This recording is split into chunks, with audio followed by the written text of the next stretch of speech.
Hello students, today we will start with the new chapter. This is chapter number 13 and the name of the chapter is limits and derivatives.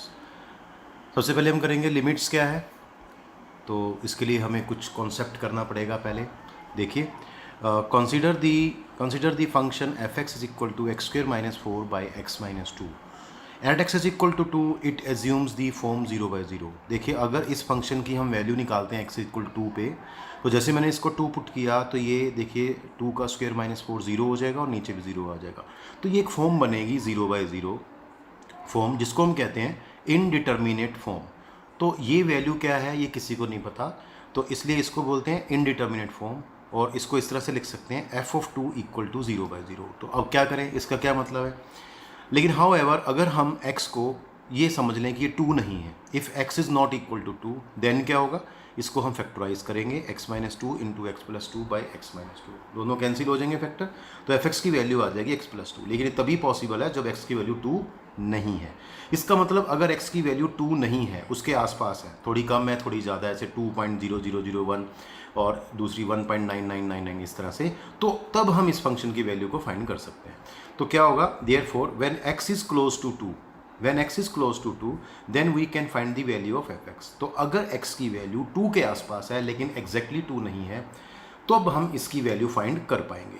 और किस तरह से, देखिए, अगर हम इसको चेंज कर दें लिमिट x टेंडिंग टू 2, इसको कहते हैं LIM, limit x tending to 2, और साथ में f(x), मतलब f(x) की वैल्यू निकालेंगे, f(x) की लिमिटिंग वैल्यू निकालेंगे जब x 2 को टेंड करता है. इट मीन्स क्या हुआ कि x की वैल्यू 2 के आसपास होगी. तो क्या होगा, इसको हम फैक्टराइज कर देंगे, जैसे भी बताया, ये साथ लिखते रहेंगे लिमिट x टेंडिंग टू 2, इसके फैक्टराइज करेंगे, x माइनस 2 कैंसिल हो जाएगा. और आप सबसे पहले यहाँ इसको डायरेक्ट पुट करके देखिए, x की जगह 2, तो ये 0 by 0 फॉर्म आएगी. जब 0 by 0 फॉर्म आएगी तभी आपने आगे देखना है, ये कैंसिल हो जाएगा, x प्लस 2 आ गया. अब आप इसमें डायरेक्ट लिमिट को पुट कर देंगे, x की वैल्यू को 2 पुट कर देंगे. ठीक है, तो यहाँ से जो आंसर आपका बनेगा 2 + 2 4 बनेगा. ये सॉल्व करने पे 2 + 2 4 बनेगा. तो therefore f(x) is not defined at x is equal to, तो हमने देखा f(x) की वैल्यू डिफाइंड नहीं है 2 के ऊपर, लेकिन बट अगर हम इसकी लिमिटिंग वैल्यू निकालते हैं फंक्शन की एट x टेंडिंग टू 2, तो इसकी वैल्यू क्या आती है 4. और ये इसकी अप्रॉक्सीमेट वैल्यू होती है, एग्जैक्ट वैल्यू नहीं होती है. क्यों, क्योंकि यहाँ पे x की वैल्यू जो है 2 के आसपास है, या तो कम है या इससे ज़्यादा है. तो ये लिमिट का कॉन्सेप्ट है जो आपको देखना है, और आगे इसी हिसाब से आगे क्वेश्चंस भी हम करेंगे. अब इंडिटर्मिनेंट फॉर्म्स क्या होती हैं, अभी हमने सीखी वन इंडिटर्मिनेंट फॉर्म. तो देखिए क्या होता है, limit extending to a f(x) by gx. Suppose करो हमारे पास क्वोशंट ऑफ 2 फंक्शंस हैं या डिवीजन ऑफ 2 फंक्शंस है f(x) by gx, और लिमिट एक्सटेंडिंग टू a यहाँ पे है. तो याद रखना, इसकी जो लिमिट अगर हमें सॉल्व करनी हो इस फंक्शन की, डिवीजन ऑफ 2 फंक्शन की, तो लिमिट की प्रॉपर्टी क्या होती है, ये लिमिट यहाँ भी आएगी और यहाँ भी आएगी. तो ये आ जाएगा limit x tending to a f(x) और नीचे limit extending to a gx. लेकिन ध्यान रहे, प्रोवाइडेड दैट, इसमें एक चीज़ और आपको ध्यान रखनी है कि limit gx x tending to a, ये वाला पार्ट 0 नहीं होना चाहिए. अगर ये पार्ट 0 हो जाता है तो आपकी ये जो लिमिट है ये डिफाइंड नहीं हो पाएगी, ये डज नॉट एग्जिस्ट होगी. तो चलिए आगे देखते हैं. अगर इस केस में अगर आपका ये लिमिट है x tending to a f(x) by gx, ये पार्ट 0 हो जाता है और ये भी पार्ट 0 हो जाता है. If limit extending to a f(x) and limit extending to a gx, दोनों की वैल्यू 0 हो जाती है, then limit extending to a f(x) by gx takes the form 0 by 0. तो ये जो लिमिट है 0 by 0 फॉर्म में चली जाएगी, विच इज़ अनडिफाइंड और मीनिंगलेस. तो इसको हम सोचते हैं कि यहाँ तो ये अनडिफाइंड है या मीनिंगलेस है. लेकिन but this does not imply, लेकिन इसका मतलब ये नहीं होता है कि limit extending to a f(x) gx is meaningless और इट डज नॉट एग्जिस्ट. तो इसका मतलब ये नहीं होता कि ये हमेशा मीनिंगलेस या अनडिफाइंड होगा. इन मैनी केसेस, बहुत सारे केस में क्या होगा, दिस लिमिट एग्जिस्ट, ये लिमिट एग्जिस्ट करेगी and has a finite value, तो इसकी एक फाइनाइट वैल्यू होगी. तो बहुत सारे केस ऐसे भी होंगे. अब हम करने जा रहे हैं इनडिटर्मिनेट फॉर्म्स कितनी होती हैं. दी indeterminate forms are 0 by 0, infinity by infinity, 0 into infinity, infinity minus infinity, 0 raised to power 0, infinity raised to power 0 and 1 raised to power infinity. So these are the 7 indeterminates form. लेकिन हमारे syllabus में जो है we have only 3 indeterminates forms in class 11. तो 11th class में आपको सिर्फ इसमें से 3 फॉर्म्स ही करने होते हैं. तो जो 11th में होगा वैसे 12th में होगा. तो 12th में भी आपका लिमिट यूज़ होता है किसमें, कॉन्टिन्यूटी के अंदर. तो वहाँ भी आपको 3 फॉर्म ही करनी है, 0 by 0, infinity by infinity and infinity minus infinity. तो दीज आर दी 3 फॉर्म्स जो हम इसके क्वेश्चंस आगे करेंगे, किस तरह से ये लिमिट्स को हम इवेल्युएट करते हैं और क्वेश्चंस को सॉल्व करते हैं। तो चलिए देखते हैं इवेल्युएशन ऑफ लिमिट्स। तो लिमिट्स को इवेल्युएट कैसे किया जाता है, इवेल्युएशन ऑफ लिमिट्स। तो चलिए देखिए, to evaluate limits we have the following methods. तो हमारे पास कुछ मेथड्स हैं जिनकी हेल्प से हम लिमिट को हम इवेल्युएट करते हैं, उसकी वैल्यू को फाइंड करते हैं। तो फर्स्ट है डायरेक्ट सब्सटीट्यूशन मेथड। तो इसमें क्या होता है बताते हैं आपको। इवेल्युएट क्वेश्चन है, limit x tending to 1 3x² + 4x + 5। आपको क्या करना होता है, x की जगह सबसे पहले आप 1 को सीधा पुट कर दो, डायरेक्ट सब्सटीट्यूट कर दो x की वैल्यू, कि आप सपोज कर लो कि x की वैल्यू 1 नहीं है। अगर x को 1 पुट करने पे ये एक फाइनाइट वैल्यू आती है, ठीक है, तो आपका वही आंसर हो जाएगा। लेकिन अगर इनमें से कोई फॉर्म बन जाती है तो फिर उसके लिए हमें आगे काम करना पड़ता है।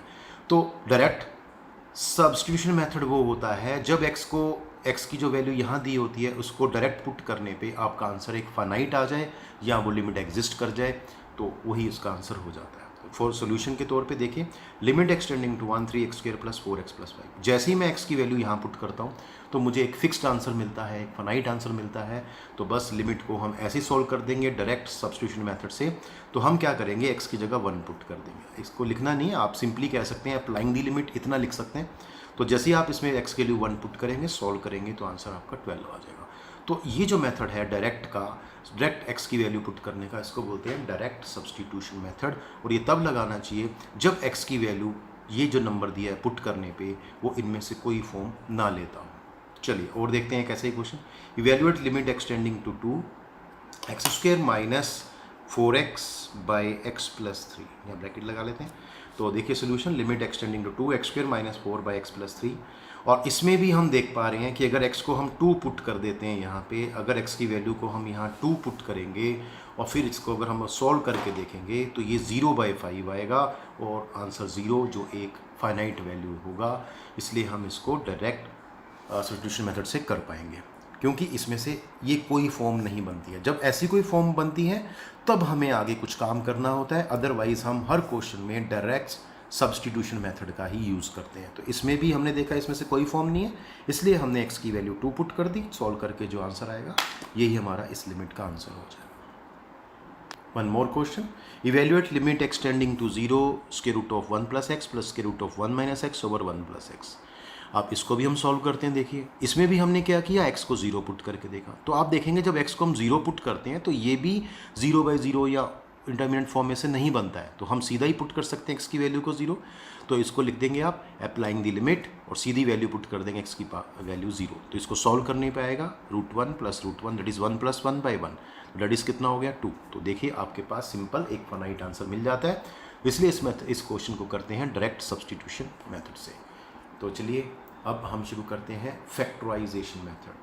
ये भी बहुत सिंपल होता है, अभी आपको मैं क्वेश्चन में सिखाऊंगा क्या करना है इसके अंदर। इसमें आपके पास पोलिनोमियल्स होते हैं और उसको फैक्टराइज करना होता है और कुछ फैक्टर कैंसिल हो जाते हैं ऊपर और नीचे। देखिए कैसे, evaluate limit extending to 2x² - 5x + 6 / x² - 4। इसमें आपको ध्यान रखना है यहाँ पे एक्सटेंडिंग टू 2 है, यहाँ एक्सटेंडिंग टू 2 है, जिसका दूसरा मतलब ये होगा, देखिए इस 2 को मैं इधर ले आऊँगा तो x - 2 टेंडिंग टू 0 हो जाएगा।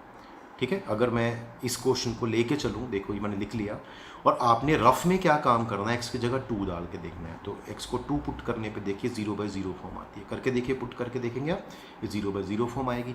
अगर आपके पास 0/0 फॉर्म आती है तो आपको ये देखना है 0 किस वजह से बन रहा है। ये मैं बता रहा हूँ आपको, यहाँ पे एक्सटेंडिंग टू 2 था, 2 को इधर शिफ्ट कर दिया तो आप देखेंगे x - 2 टेंडिंग टू 0 हो गया। इसका मतलब ये जो 0 ऊपर और नीचे है ये x - 2 की वजह से है।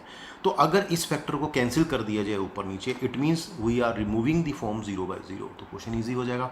तो हमें पहले से पता चल जाता है कि इसका एक फैक्टर ऐसा है जो x - 2 है जिसके कारण ये 0/0 फॉर्म है। वो फैक्टर आपने यहाँ पे बनाना है इसका, इस ठीक है, इस पोलिनोमियल को आपने उस फैक्टराइजेशन कर देना है इसका, और वो फैक्टर ऊपर नीचे कैंसिल कर देना है। देखिए कैसे, तो पहले से पता है इसका एक फैक्टर x - 2 बनने वाला। देखो इसका तो हो जाएगा a² - b², तो इसके फैक्टर हो जाएंगे। इसमें हम मिडिल टर्म को स्प्लिट करके करेंगे, तो 5x x² - 5x + 6 है, तो मिडिल टर्म किस में स्प्लिट होगी, -2x और -3x में। जैसे ही हमने इसके पेयर बनाए, इसमें से x कॉमन आ गया x - 2, यहाँ -3 कॉमन आ गया x - 2। यस बेटा, अब हमने इसको जब सॉल्व किया फर्दर तो x माइनस टू कॉमन आ गया, तो इसका जो फैक्टराइजेशन हो गया x minus two into x minus three. आप चाहें तो सीधा इसका फैक्टर लिख सकते हैं, अगर आपको सीधा डायरेक्ट करना आता है फैक्टराइजेशन तो आप डायरेक्ट भी करके लिख सकते हैं। और नीचे A square minus B square है तो इसमें भी फैक्टर कर देंगे A minus B A plus B, that is x minus two into x plus two. तो इस तरह से ये भी कर सकते हैं। आप चाहें तो मैं आपको दिखा देता हूँ यहाँ पे लिख के, ये आपको इस तरह से लिख लेना है यहाँ पे, दैट इज़ 2 का स्क्वायर, 4 को 2 का स्क्वायर, तो x minus two into x plus to. और अभी मैंने आपको कहा था इसमें एक फैक्टर कैंसिल होने वाला है जिसको हम बोलेंगे x माइनस टू। देखिए x माइनस टू से x माइनस टू कैंसिल हो गया और x माइनस टू की वैल्यू क्या थी, अप्रॉक्सीमेटली ज़ीरो। इसका मतलब आपने अप्रॉक्सीमेटली जो वैल्यू x माइनस टू था ऊपर नीचे उसको कैंसिल कर दिया, it means zero by zero form remove होगी। तो आपके पास आ गया लिमिट एक्सटेंडिंग टू टू, ऊपर आएगा x माइनस थ्री, नीचे आ गया x प्लस टू। अब आप क्या करेंगे इसमें, अब आप देख पा रहे हैं अगर मैं x को 2 पुट करता हूं तो मेरे को एक फाइनाइट आंसर मिलता है। इट मीन्स आप यहाँ पे डायरेक्ट सब्स्टिट्यूट कर देंगे x की वैल्यू को 2, आप लिख सकते हैं अप्लाइंग दी लिमिट।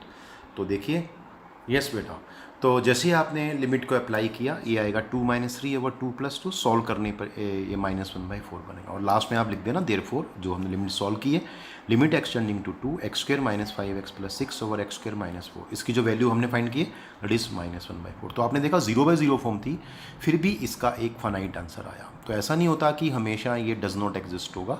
तो जीरो बाई जीरो फॉर्म जब किसी लिमिट में बनती है तो उसका एक फिक्स्ड आंसर आपको लास्ट टाइम मिलता है।